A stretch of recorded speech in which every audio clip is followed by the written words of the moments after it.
Joe talks about Joe. And now, your host, Joe Slepsky. Hello again, everybody, and welcome back to Joe on Joe. It's me, your host, Joe Slepsky, and this is the podcast where I've covered every episode of the G.I. Joe Real American Hero cartoon comic book. Extreme DIC. Cover it. If it was in the 80s or the 90s, I kind of covered it. I feel like I've gotten through I still need to circle back into like Spy Troops and stuff, which I believe was like late 90s. So anyway, but that's it. Welcome.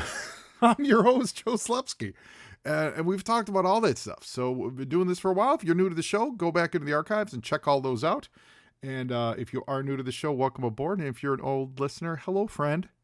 And we're back this week for another episode of Joe and Joe Illustrated, and continuing our Marvel Books adventure from last week. We are covering Operation Disappearance also from Marvel Books, and it is a gorgeous book.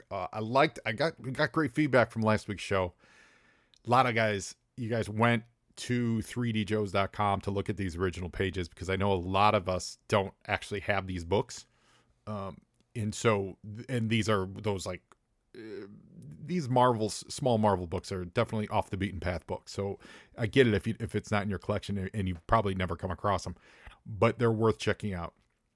So remember, just like last week's spy book, you go to 3djoes.com and you'll see high-res scans of all these pages, and you can follow along with this read along, because that's what this show is. The show's always been like a read along, watch along kind of an episodic program where I want to ride with you through your adventure, and we'll have fun with it. That's kind of what we do on Joe and Joe. It's kind of what I've always wanted to do with this show, and that's kind of what we've always done.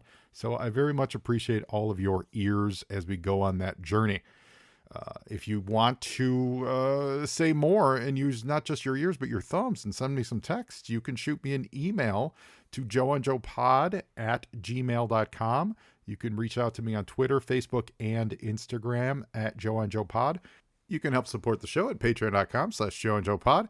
And you can also help support us by giving some love to our sponsors, the Movies in a Meal podcast.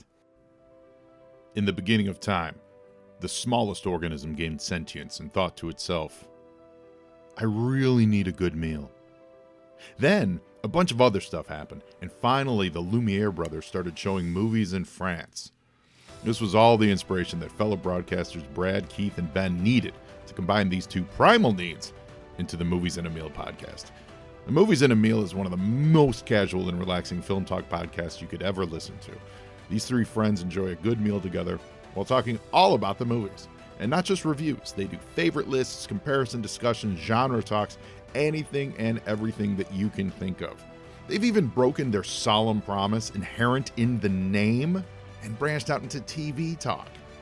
So I love the variety of films they bring to the table. They cover new releases, classics, cult films, often in one episode. It's really a delight to listen to, and it has something for every movie fan out there to enjoy. So if you're looking to grow your podcast library, if you eat meals, and if you've ever seen a movie, then you should give Ben, Keith, and Brad a listen and subscribe to the Movies in a Meal podcast. They've been a great sponsor to this show. I love the Movies in a Meal podcast, and I'd like all of you to love them too. Oscars are right around the corner. I saw them setting up Hollywood Boulevard for that the other day. It's an all-week program. They shut the whole street down. It's a whole to-do. Perhaps you've heard of it. And it's always exciting. Last week, of course, Dune Part 2 was in theaters. It is good. It's real good. I mean, Dune's been so ripped off, and that's the sad of it. I've never read the book, so I'm not saying this as the guy with the original thought, but you see all this stuff on screen, and you're like, oh, I've seen that from that movie and that from that movie, and half of Star Wars is based off that. And you go, oh, yeah, Dune was just doing it first, and everyone else kind of cribbed it. So you see a lot of tropey stuff, but they did a really nice job with it. All the performances are spot on. Visuals are great. See it in the theater. See it on as big a screen as possible. We really enjoyed it. So I think you will too, but not as much as I think you listeners will enjoy Operation Disappearance, which is this week's G.I. Joe Mighty Marvel storybook. It is a gorgeous book. And to use the verbiage from 3djoes.com, quote, "This is quite possibly the most beautiful Joe book ever painted."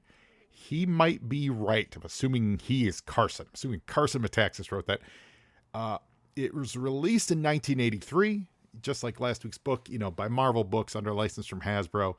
It's a small format digest size, so it's 4 inches by 5 inches.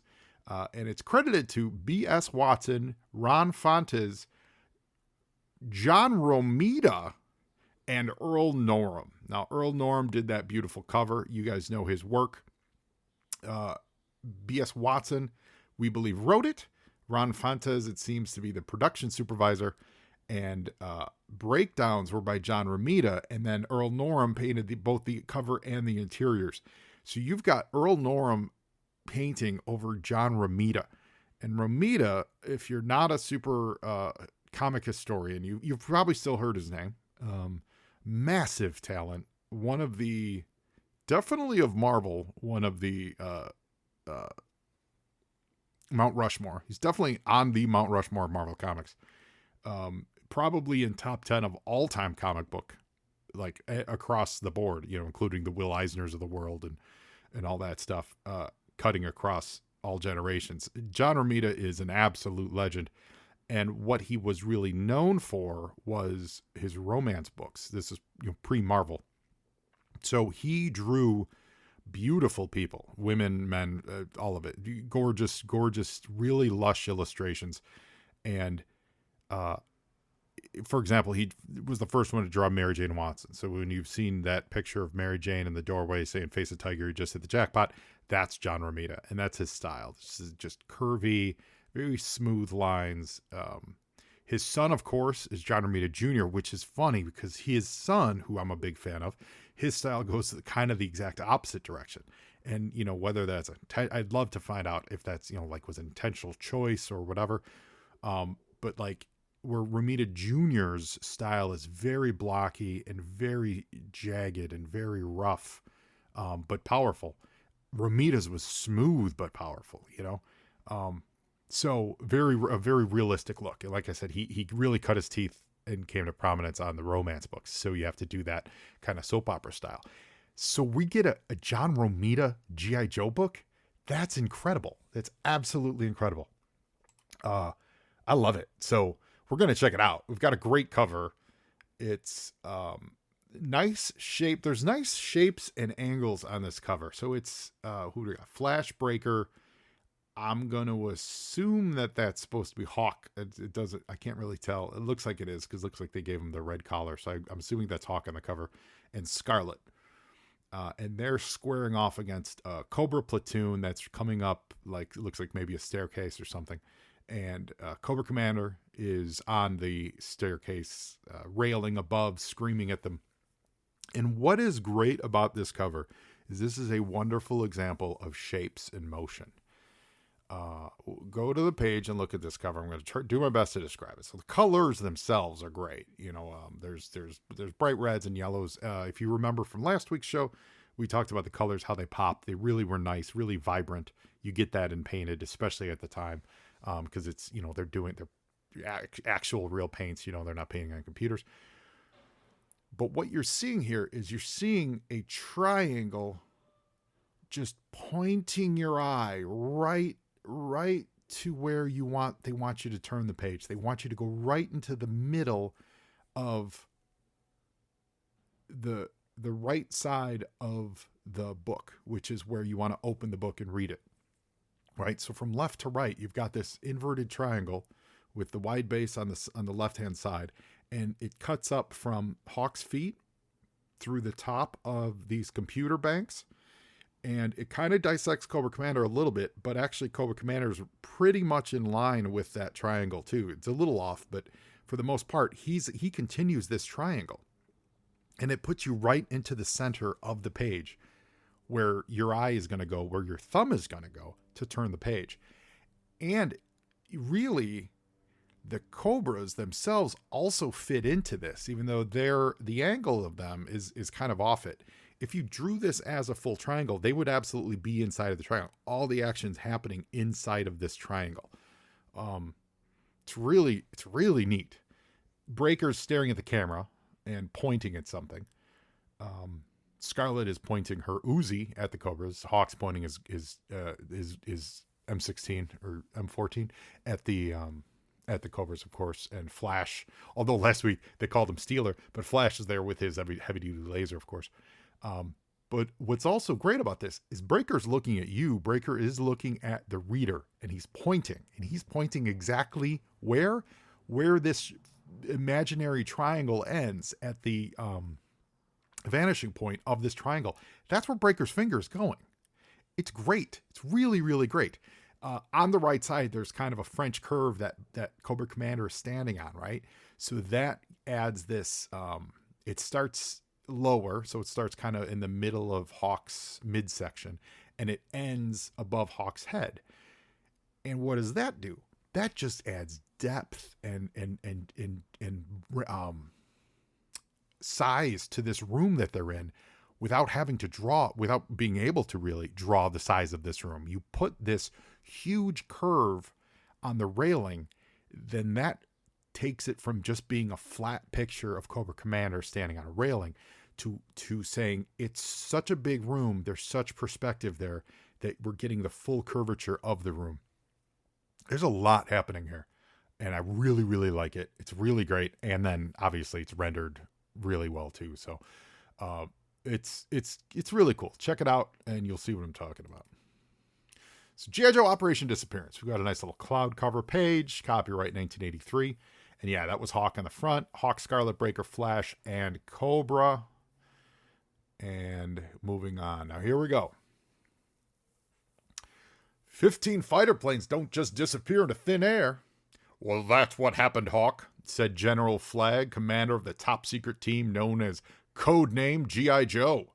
He was speaking to Hawk, the team's leader. Agents Scarlet, Breaker, and Flash listened carefully. I like that they had to say he was speaking to Hawk, because he said, hey, that's what happened, Hawk. And it's a great illustration. You know, it's basic, simple. They're sitting around a table. There's dossier and there's photos and all this stuff. Hawks. What's neat is they're all in their white t-shirts. So they're all chilling. They've got their green work pants on, so to speak, but they're all just like on a break. Even Scarlet, they're all just chilling. They're not wearing their uniforms. Although Breaker does have his uniform, bubblegum. Not only have our planes vanished, the general said, but fighters and bombers from many other nations have disappeared too. I've talked to military leaders of those nations, and we agree that the G.I. Joe team is the team for the job. The planes all disappeared at the same spot at sea, and that's where you'll begin. Now, following last week's craziness with that VTOL plane, there is a drawing of a plane here that is wild. Like it looks like, I think they're called the WACs, the radar planes that they had that giant radar dish on, I think during like Vietnam. And for some reason, that might be right, but pardon me. Just jumped in my head and never time to look it up. But it's this like rocket powered bus in the sky. It does not look like a plane. I don't know why we can't use planes. But it's flying, and it's with a bunch of seagulls. And that's... Oh, I see what's happening here. I apologize. I'm a dummy. That's the Joe's plane. So again, it is a matter of... oh, this is great. So I'm sorry. I'm doing this real time. What they're doing is they're not wasting any time. This is awesome. That's his overlay commentary. It's not describing the planes that have been gone missing.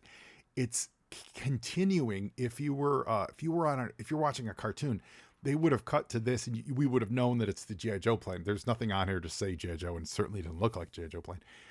But we would have continued to hear his voiceover as we see the Joes on their way to the mission. That's what's happening in this photo. I apologize for the confusion there.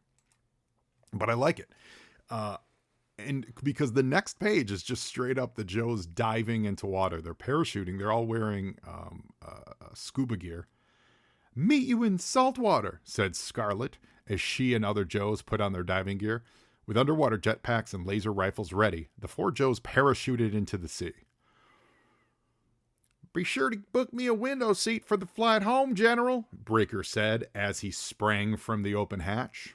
So we've got the Joes jumping out into the ocean.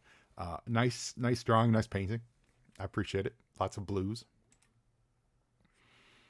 Once underwater, the Joes talked by radios built into their diving masks. They began searching the area. It didn't take long for the team to spot trouble. Over there, Scarlet shouted. The Joes turned to find themselves face to face with agents of Cobra, the International Organization of Evil. Now, this plays out a lot like a James Bond movie. The one that he fought underwater, was that Thunderball, I believe? That's the whole vibe I'm getting from here. But they're all Joes are in like generic gray SEAL suits, and we don't see what the Cobras look like yet. But the Joes have scuba gear that's not terribly unreminiscent of what Wetsuit's helmet would look like. It's not, dead on. It's not a 1-to-1, but it's not terribly far from it. So that's cool. I wonder if this had any influence on their design for Wetsuit, for real. They certainly, the torpedo look of the gray, just the gray look, that's certainly similar to what torpedo would be. Obviously, this is pre-torpedo. It's also pre-Cobra eels. So let's see what the Cobras look like. And there they are. The next page, you just get fighting underwater. And this is straight out of that James Bond movie. But you've got, there's one shot of one of the Joes. I don't know who it is. It's not Scarlet, because you can see Scarlet up top. And then, but one of the Joes it absolutely could be Wetsuit from above. But they're all fighting underwater. They're all shooting lasers. One of the Joes is getting hit in the chest. They're very outnumbered. These Cobra scuba divers. 1, 2, there's 3, there's 6, there's like 9 of them versus 4 Joes. So they're definitely outnumbered. Watch your back, Breaker, Hawk yelled as underwater lasers shot at them. Help me, Hawk, Scarlet's voice was cut off suddenly. The Joes fought hard, but they were outnumbered. See, I told you. Only Hawk and Flash got away. In seconds, the fight was over. The Cobra Frogmen got Scarlet and Breaker, shouted Flash. Oh, sorry, hold on. Flash is Italian. The Cobra Frogmen, they got the Scarlet and Breaker, shouted Flash. It all happened so quickly, I couldn't help them. Come on, cried Hawk. We've got to find them. So they're kind of crouched in some coral. And this is all lovingly painted. They even put a little shark in the background. So I'm assuming that was Breaker getting shot in the chest in the previous page. So it looks good. Look out. It's a Cobra sub, said Hawk, as they found themselves being drawn towards it. This must be the backup unit, Flash said. The pull is too strong. I can't break loose. It looks like they've got us too, buddy, said Hawk. In seconds, they were inside. And they're getting hoovered up. Picture like an underwater vacuum. They're getting hoovered up into a Cobra submarine. These 2 pages feels like they were written after they got the final pictures back. And Romita and Norem were like, we're not doing any more pictures. Here's your story. Because come on, you go from come on, we've got to find them to look out, we're getting attacked by a sub. And on the previous page, the come on, we got to find them is very much like the picture shows that they're hiding from Cobra. So let's in the dialogue say that they're not, they're just regrouping to go get them. And then in the next page, the picture says their hiding didn't work. They got caught.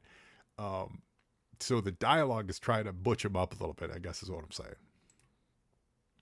Meanwhile, Breaker and Scarlet were carried along by the Cobra Frogmen. Their hands were tied. Suddenly, Breaker saw where they were headed. An underwater dome, said Breaker. Scarlet nodded and added, I hope Hawk and Flash are all right.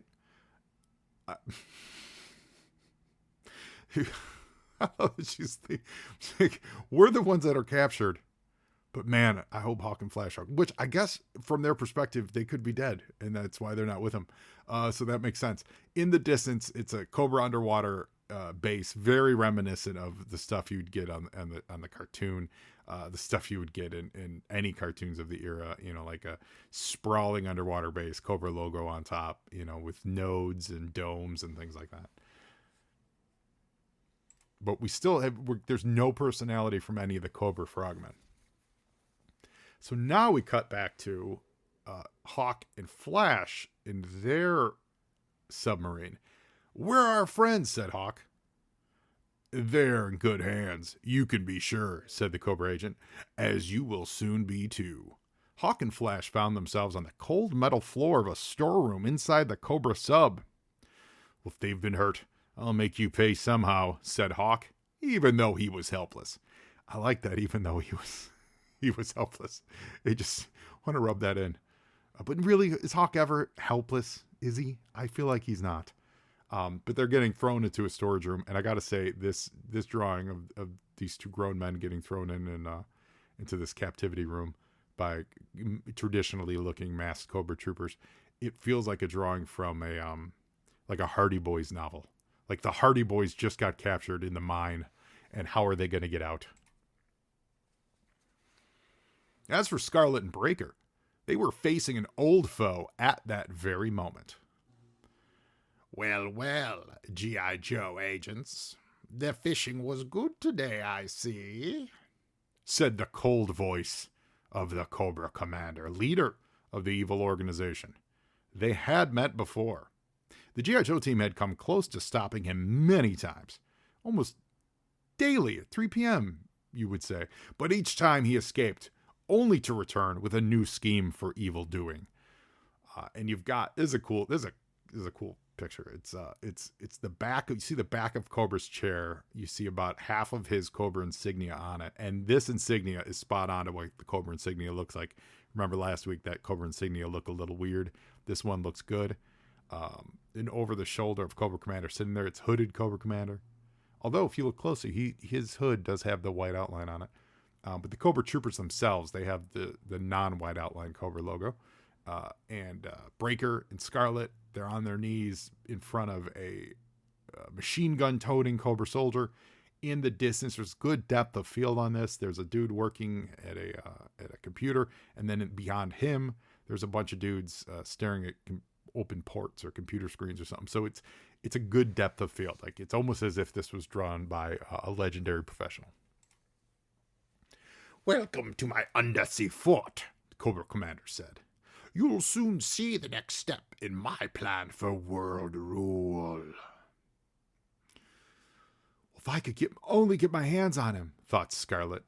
She had a black belt in karate, but she would have to wait for a chance to use her skill. And Scarlet's bound, Breaker's still bound too. Cobra Commander has stood up from his throne chair. Now, his throne looks different from picture to picture. Like, well, I guess maybe not. So what I mean is there's in this one, which is a great drawing. It's a great drawing of Cobra Commander, painting rather. It's a great painting of Cobra Commander. He's standing with his hands on his hips. He's got his full like military regalia. He's got the ropes over his shoulder, the cords over his shoulder. He's got the sash cutting across. He's got a gold knife on his belt. He's got his pistol. Like he looks great. Behind the chair he was sitting in is this giant stand-up Cobra headpiece or headboard thing that wasn't in the previous picture, but I guess technically it could still be further behind him a little bit. So anyway, and then we got more Cobra Troopers and more background. It's great, but there's a nice hero shot of Cobra Commander. "All is ready, Commander. The airplane should be overhead any moment now." "Good. You may begin. Now you will see the secret of this fort." It's very Emperor, I guess. Cobra agents began running around. The control room resembled a beehive. Agents ran, controls were set, and the hum of powerful machines filled the air. So this is a great drawing of a bunch of Cobra Troopers spinning dials and stuff. Like it's just, they're literally pointing at things and turning knobs and pressing buttons. And what's cool for a good, like, again, James Bondy kind of way, there's a sewer drawn in there. Like there's a sewer hole. Now, I don't know if that's going to come in handy, but like it's that idea of it's not a finished, furnished living kind of place. This is an undersea base that's here for business. And so sure, we're going to have things like drainage tunnels, things like that. I really think that's what's happening there. I like it. Nice 2-page spread here. It's a U.S. Air Force jet. Scarlet felt a rumbling. Suddenly, the entire dome rose to the surface of the sea. The glass rolled back, and a beam fired at a passing plane. Right on time, laughed Cobra Commander. So that's how the planes have been disappearing, thought Scarlet. The plane was pulled into the dome by the beam, as the others before it had been. The glass rolled back into place, and the entire fort returned to the bottom of the sea. The operation was smooth, silent, and fast. I only hope Hawk and Flash made out better than we did, thought Breaker. So, Cobra's popping up to the surface, and they're using a tractor beam to pull these airplanes into their underwater base, and that's how they're stealing these airplanes. This is like a U.S. Air Force, like, I don't know, F-15 or something, getting snagged out of midair, like getting pulled under. It's nice. Again, great blues, great greens in this whole issue. At that very moment, on board the Cobra sub, Hawk had thought of a plan. He gave a hand signal to Flash and released stun gas from a hidden pocket on his belt. Put on your gas mask, he cried to Flash as Cobra agents began falling to the floor. Within minutes, they had gained control of the sub. Okay. Last we saw, they were thrown into a storage locker. And now, not only does he have enough sleeping gas to knock out the whole sub, they also have gas masks on them. That's awesome. Hey, it's economy of storytelling, everyone. Economy of storytelling. So now they're pulling an Indiana Jones, and they're putting on the Cobra gear of the troops that they just knocked out. So they're trying to fit their heads into these Cobra helmets. Hey, this helmet is uncomfortable, said Flash. Yeah, but it'll let us move around that base without being recognized, replied Hawk. They put on Cobra uniforms, too. Hawk and Flash soon found themselves at Cobra's domed fort, although soon to be doomed, I'm sure. We have captured the 2 other Joes, Hawk said into the radio. Good, bring them to me, said Cobra Commander.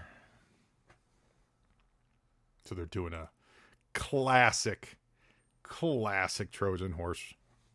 Once inside, the 2 disguised Joes tried to find Cobra Commander's control room. Suddenly, they arrived at a large prison block. Well, this must be where the pilots of the missing planes are kept, Flash whispered. Let us release them. No, said Hawk, also in a whisper. We'll blow our cover. We'll have to get them later. And the picture there is them in disguise walking right past all the captured pilots and stuff. And it looks like you've got pilots from all over the world, all over the various institutions of pilotry. But it's cool. Hawk's got the gun up to his shoulder, the rifle rather. It's nice. It's nice strong. Now here's the plan, began Hawk just outside of Cobra Commander's control room. Hawk told his plan to Flash, who nodded and ran off silently. Didn't have time to tell us, though, because that's literary suspense. All eyes stared at Hawk as he entered the control room. Where are the 2 captured Joes? Cobra Commander asked. There's a lot of, especially in these early Joes, I've seen this before, there's a lot of SIG hailing going on. There's a lot of hands raised hailing people. Cobra Commander's doing a full-on SIG hail salute. Troopers doing a full-on SIG hail salute. And if we're to be believed, that's Hawk doing a full-on SIG hail salute. Because we also see Flash walking away in this drawing. So, lots of that going on in these early comics. Right here, pal, was Hawk's reply as he whipped off his Cobra mask. Cobra Commander recognized his old enemy. Capture him! I had to pause and restart. That sent me into a coughing jag. Cobra Commander screamed at his men. Hawk began shooting in all directions. Equipment exploded. Hawk was a one-man wrecking crew. I mean, first of all, as plans go, I feel like he jumped the gun. Like, he just walked in that room and started shooting. There was no like, hey, why don't you let me take your prisoners? I'll escort them personally back to the jail. None of that. He just runs into this room, whips off his helmet, announces his intentions, and then, quote, began shooting in all directions. Hawk is on a tear. It's a great shot, though. The helmet's, you can see his left hand, he's ripped the helmet off, the red bandanas off his face. There's an explosion on the Cobra Trooper, so you get everything represented. Cobra Commander's in his chair, like, pointing and screaming. Scarlet takes the moment to knock out her guard. It's good. Breaker, by the way, ineffectual and useless so far. He's done nothing but be captured. I like that Scarlet's the active protagonist here. I take that back. Stop! Screamed Cobra Commander above the roar of the battle, and suddenly all was silent. He had a laser pistol pressed against Scarlet's head. So Scarlet was being, a protagonist and fighting back, and yet she's also going to be the hostage here. But, however, I don't take back the part about Breaker, because it says, Breaker stood, helpless. Hawk, laser rifle still warm in his hands, froze in his tracks. There was nothing they could do. This really is a cool picture. It's definitely got a very Romita-y look. We talk about Romita as women, like the way the way he drew their faces, and this is a very Romita look. The eyebrows scream it, the cheeks scream it, and it's Scarlet. She looks great. She's got a pistol pressed in her face. That's not good. Now, now I have you as my prisoners, Cobra Commander said. Hey, wrong, a voice rang out from above. All heads turned to Flash, who was sliding down a cable from above. So Flash is literally one hand on a cable that just luckily is hanging there, and he's sliding down, his foot out, he's shooting at people. Flash is making his Italian entrance. That was all Scarlet needed. With cat-like speed, she struck with a powerful karate kick. Here's a little something to remember me by, Scarlet said, as Cobra Commander hit the floor. And yeah, she's kicking him right in the face. It's great. I like that earlier they seeded that she knew karate. That was pretty cool. So it's a nice callback there. On this drawing, there's a very subtle thing that they're doing with it that I think is so smart, and I gotta think was on purpose. So the way they've drawn it's pretty much spot on. Camera at the midsection, just not a weird angle or anything. And as she kicks Cobra Commander, he's falling backwards. But what they've chosen to do here is his mask is 100% still on his face, but for the first time, we see underneath it a little bit. We see just a touch of his neck, right? And why is that? Right? It's to show that he's been rocked. She literally kicked him in the face, and they're not going to reveal his face, obviously. But when the mask is fully down and you don't see anything, he's in power. In this drawing, where you see, him getting kicked, but you also you see some of the human beneath it. It really humanizes him. It really shows that, shows his weakness. Hope that makes sense. But it is jarring to see because you typically don't see that, especially when he's got the hood on. Everything's always covered up. So this is nice. Flash was down the cable in seconds. Oh, real quick. Oh, no, yeah, they're wearing. Sorry, I thought about something else. They're wearing their eel uniforms. So I was like, Flash wasn't in his red, but he was down the cable in seconds. He raced across the room to his two friends, whipped out a knife, and cut the ropes that bound them. Thanks, buddy, said Breaker. I needed that. Also, because I haven't done anything in this story. For sure, added Scarlet. She said, what's her name for the Janice for the Electric Mayhem. For sure, added Scarlet, rubbing her sore wrists. Anytime, said Flash. Hey, how about a little help? Screamed Hawk from across the room, and the three entered the fight. So Hawk's been fighting them the whole time while they're just thanking each other for cutting their bonds. Cool picture. They're all free. There's lots of dead soldiers on the ground. There's lots of smoke and explosions, and Hawk's in the distance going like, hey, what's up? The Joes did not notice a man sneaking away from battle. He made his way through the halls, ending up in a small escape sub. They have stopped me this time, but I'll fix them, Cobra Commander said to himself. Even in his head, he speaks weird. And he's hunched over some controls of like an escape sub. Very cool here.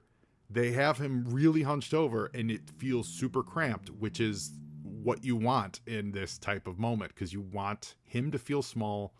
You want to convey that he's in a very small, like, escape pod kind of getaway vehicle. Like if he was comfortable and sitting in like a, open air pilot seat, it wouldn't have this urgency that this drawing absolutely does. There's an urgency to this that's great. Even the backlight in this image. Now, this book has been mostly yellows and blues. It really has. There's red backlight that's illuminating this whole shot, which is red is danger. It's really great, really smart. I like this drawing a lot. This drawing says a lot. Even if you didn't know anything about, if this picture itself, you could look at this and go, don't know anything about the story and be like, oh, that dude's retreating. Like in that moment. Absolutely. Now to make my escape. My one-man sub should serve me well. I will be back. With that, the small craft shot from the dome like a bullet and disappeared from sight. So we've got a Cobra, weird-looking Cobra sub thing shooting underwater, so it's taking off. Well, this whole place is going to blow up, screamed Flash above the roar of the battle. We've got less than 5 minutes to get out. Let's free the pilots and get to the planes. It's our only chance. And it's Hawk pointing at a destruct sequence panel. Arm, failsafe on. So it is armed and ready to blow. So they know this thing's going up. It's a fun drawing of I think that's Hawk. Very screamy Hawk. The four Joes ran from the control room. The Cobra agents forgot the fight and started running for the nearest escape subs. Well, stand back, said Breaker as the Joes came to the prisoner block. I'm about to do something. Finally, he used a laser pistol. In seconds, the pilots were free. Hey, I'll set the controls to raise the dome, and join you when we're at the sea level, Flash told the other Joes, who were now boarding an American bomber. The other pilots jumped into their planes, too. So, it's actually Breaker looking kind of like Jack Knight Starman with these welder goggles on, and he's blowing his bubble as he uses this laser pistol to open up the jail cell. And there are some delighted pilots over his shoulder, just grinning ear to ear. I'd like to think one of those pilots could be Slipstream, being like, hey, this is how I met the Joes. I'll say this. Remember last story, they mislabeled Steeler as Flash. And now, in this story, they give Flash a lot of the story, but the one time they need to use a laser, they don't give it to Flash. And the one time that you need someone to work like controls and then communicate to people like, hey, we're clear, let's get out of here, they give that, they don't give that to Breaker. Breaker should have been like, I'll go take care of the technical stuff. Flash, you laser this door. These stories have completely gone backwards. And now we've got a dialogue-less image of Flash, setting the control. So this dome is opening up top, and there's all these stolen airplanes. How they're going to take off, I have absolutely no idea.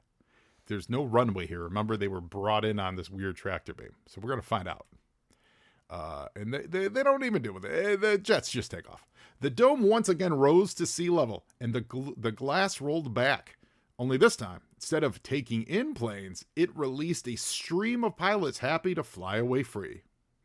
As the last plane cleared the dome, the pilots looked back to see the fort explode in a brilliant fireball, a blaze that marked the end, at least for now, of Cobra's evil work. The pilots from around the world thanked the Joes by radio and headed home. It's a cool image.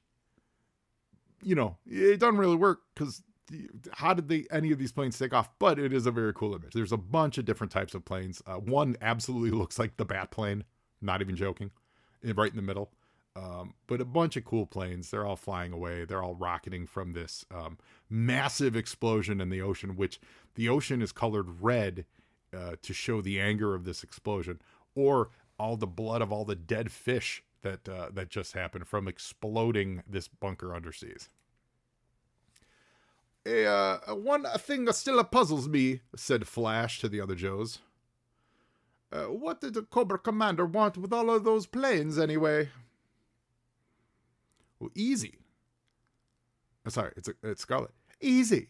He planned to brainwash the pilots, then use them to attack their home nations, said Scarlet. Well, I have only one question, said Breaker. Where's the stewardess? I'm starving. Ha ha. You haven't done anything, Breaker. Why are you hungry? And he's kicking back on this plane, bubblegum popping out of his mouth.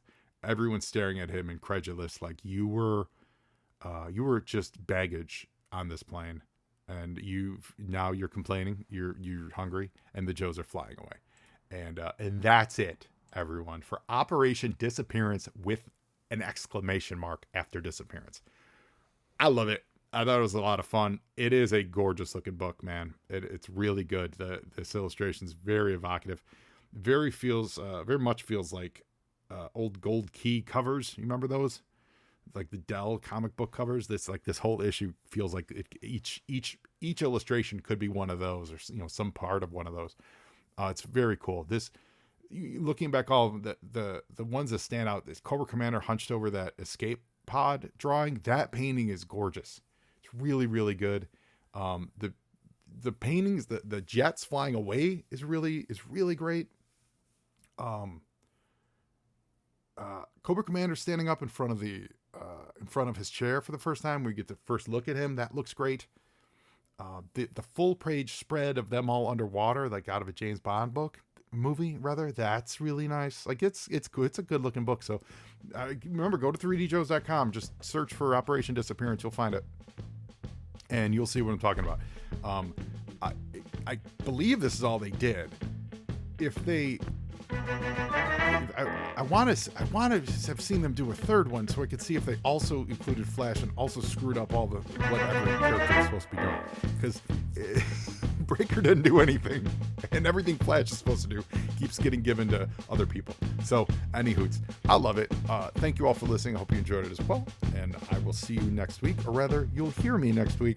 And now you, Joe, and Joeing is half the battle.